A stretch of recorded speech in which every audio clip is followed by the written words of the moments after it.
좀 인사드릴게요. 제가 이거 보니까 저도 기자 일을 한 지 한 10년, 14년이 됐더라고요. 저는 JTBC에 와서 사회부랑 그리고 JTBC의 장수 프로그램인 밀착 카메라를 맡은 적이 있었고요. 그리고 정치부에서 좀 오래 했었고, 그리고 지금은 교육부랑 그리고 여가부, 노동부, 농식품을 출입하는 정책부에서 일을 하고 있습니다. 저는 아무래도 입사한 지가 꽤 되다 보니까 제가 입사 준비를 했던 시절의 얘기를 하면 너무 오래된 얘기인 것 같아서 저는 현직에 있는 입장으로서 방송 기사에 대해서 말씀을 드리려고 하고 있어요. 그리고 저는 이제 간략하게 제가 썼던 기사가 있다면 제가 상을 받은 위주로 좀 정리를 해봤어요. 세월호, 침몰호 사고랑 등등등 기사가 있었습니다. 바로 넘어갈게요. 그 방송 기사라고 하면 그 어법이 사실 다양하거든요. 중계가 있을 수 있고, 그리고 르포가 있을 수 있고, 그리고 스트레이트 기사가 리포트가 있을 수 있고, 네 번째 출연이 있을 수 있거든요. 그게 다 조금씩 어법이 조금 달라요. 그냥 기사라고 해서 똑같은 방식으로 기사를 쓰는 건 아니거든요. 그래서 조금씩 다른 부분을 전달해 드리려고 합니다. 그래서 제가 첫 번째로 중계 기사로 적은 이유는 사실 방송 기사의 명의가 중계라고 좀 생각이 들거든요. 아무래도 실시간에 일어난 일을 현장에서 기자가 전달을 한다.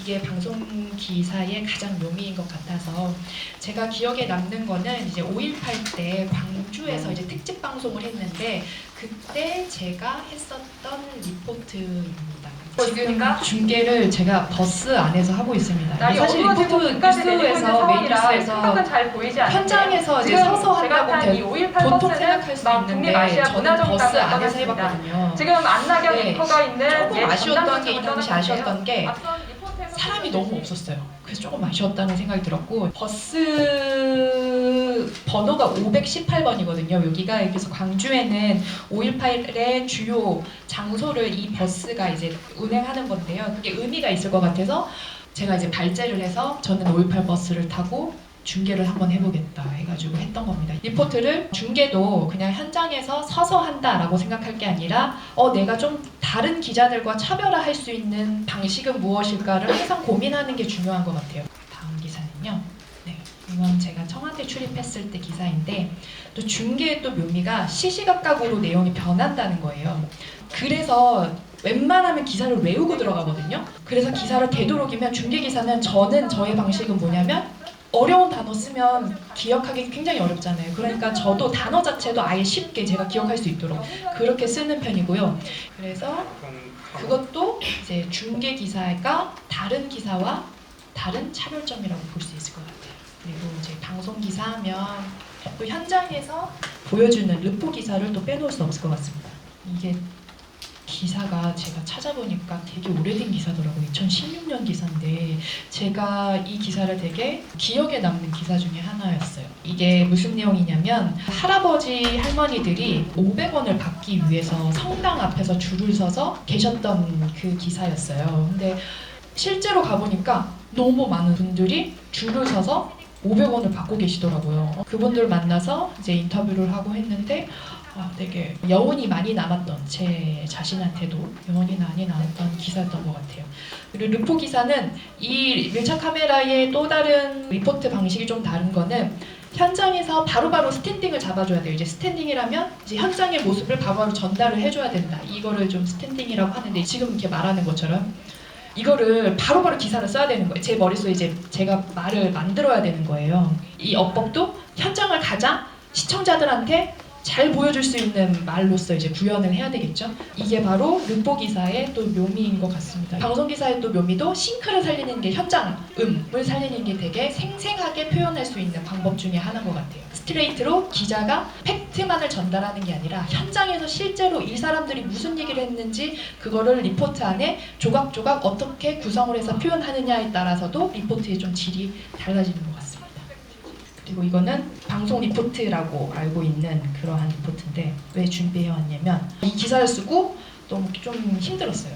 이게 단독 기사를 한번 쓰고 나면 괴로운 일이 좀 많거든요. 이 기사는 무슨 내용이었냐면 이제 당시에 언론개혁법이라고 민주당이 추진을 했단 말이에요. 근데 그게 자기 검열을 더 하게 한다는 좀 우려가 있어서 매우 이제 반대하는 그런 분위기였는데 청와대의 입장이 뭐냐? 그 여당의 입장, 당시 이게 민주당의 입장은 뭐냐, 이게 되게 취재하기가 어려웠는데 이제 뒤척이게 만들었던 기사였던 것 같아요. 근데 제가 또 기억에 남는 거는 이렇게 기사가 나가고 이제 몇 주 뒤에 대통령 순방이 있었어요. 그래서 비행기 안에서 문 대통령한테 질의를 할 수 있는 그러한 자리가 있었는데 이제 그때 물었죠. 언론개혁법에 대한 대통령의 입장은 무엇이냐라고 했을 때 제 기사가 맞다는 톤으로 이제 대답을 해줘서 기억에 남는 뿌듯했던 기사였습니다. 왜냐면 이제 제가 일하는 업무 환경과도 너무나 밀착되어 있는 기사였기 때문에 기억에 남았던 것 같고, 그리고 이건 출연 리포트인데요.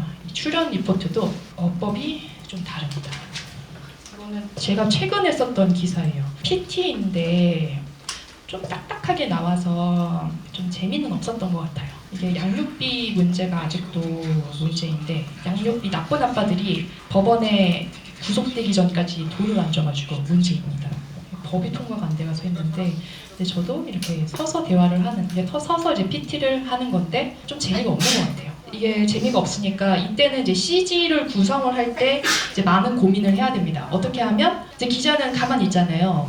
채널 안 돌아가게 쉽게 표현하기 위해서 CG에 대한 구성을 좀 많이 해야 됩니다. 이때는 이제 PD랑 같이 CG를 옆에 뒤에 백을 어떻게 구성을 할 것인가, 기사를 빨리 올리고 화면을 이제 구성을 하는 거죠. 그래서 제 문장에 따라서 뒤에 화면이 어떻게 배치를 할 것인가, 출연 기사는 이렇게 준비를 해야 합니다. 고정된 화면에서 하는 거면 좀 재미는 없는 것 같아요.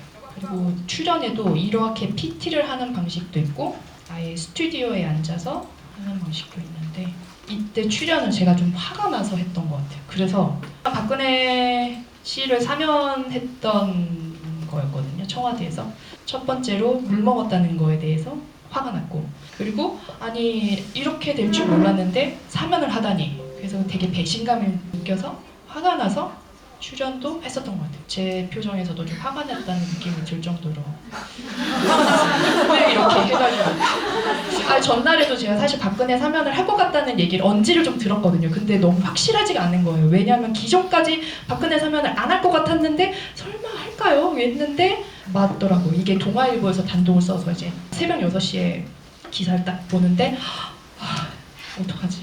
물 먹었네? 그래서 전날 저녁에 잘못 보고 있네? 그래서 되게 아쉬웠던 기사였던 것 같아요. 그리고 출연 기사도 리포트랑 또 어법이 다른 게 뭐냐면 대화하듯이 기사를 써야 돼요. 내가 알려줄게. 쉽게. 예를 들어서 약간 기사로서는 쓰지 않을 것 같은 말랑말랑한 표현도 쓰는 것 같고요.